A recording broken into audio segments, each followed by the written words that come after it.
شروع اللہ کا نام لے کر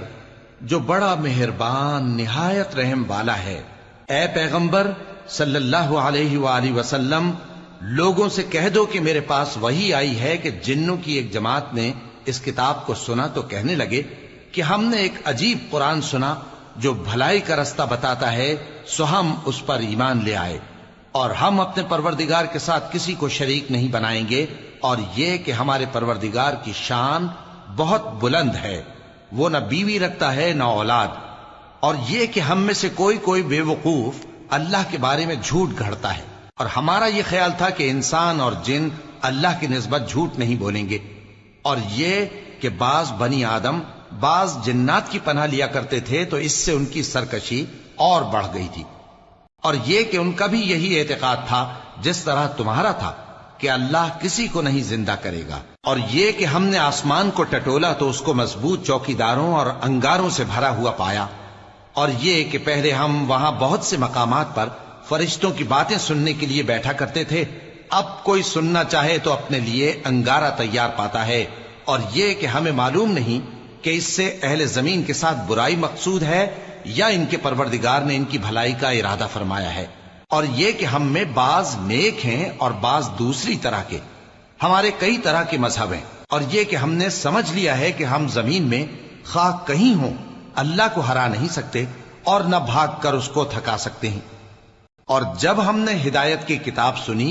اس پر ایمان لے آئے، سو جو شخص اپنے پروردگار پر ایمان لاتا ہے تو اس کو نہ نقصان کا خوف ہے نہ کسی طرح کے ظلم کا، اور یہ کہ ہم میں بعض فرما بردار ہیں اور بعض نافرمان ہیں، تو جو فرما بردار ہوئے وہ سیدھے رستے پر چلے، اور جو نافرمان ہوئے وہ دوزخ کا ایندھن بنے۔ اور اے پیغمبر صلی اللہ علیہ وآلہ وسلم، یہ بھی ان سے کہہ دو کہ اگر یہ لوگ سیدھے رستے پر رہتے تو ہم ان کے پینے کو بہت سا پانی دیتے تاکہ اس سے ان کی آزمائش کریں، اور جو شخص اپنے پروردگار کی یاد سے منہ پھیرے گا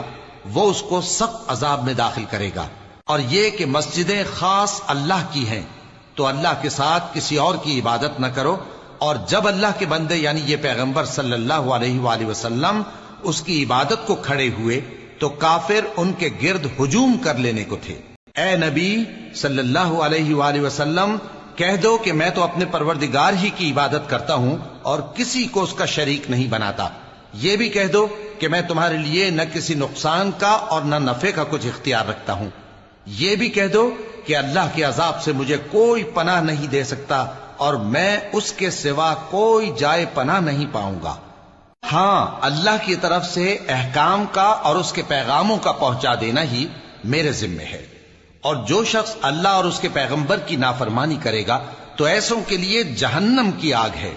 وہ ہمیشہ ہمیشہ اس میں رہیں گے، یہاں تک کہ جب یہ لوگ وہ دن دیکھ لیں گے جس کا ان سے وعدہ کیا جاتا ہے، تب ان کو معلوم ہو جائے گا کہ مددگار کس کے کمزور ہیں اور شمار کن کا تھوڑا ہے۔ کہہ دو کہ جس دن کا تم سے وعدہ کیا جاتا ہے میں نہیں جانتا کہ وہ عنقریب آنے والا ہے یا میرے پروردگار نے اس کی مدت دراز کر دی ہے، وہی غیب کا جاننے والا ہے، سو کسی پر اپنے غیب کو ظاہر نہیں کرتا، ہاں جس پیغمبر کو پسند فرمائے اور اس کو غیب کی باتیں بتا دے تو اس کے آگے اور پیچھے نگہبان مقرر کر دیتا ہے تاکہ معلوم فرمائے کہ انہوں نے اپنے پروردگار کے پیغام پہنچا دیے ہیں، اور یوں تو اس نے ان کی سب چیزوں کا ہر طرف سے احاطہ کر رکھا ہے اور ایک ایک چیز گن رکھی ہے۔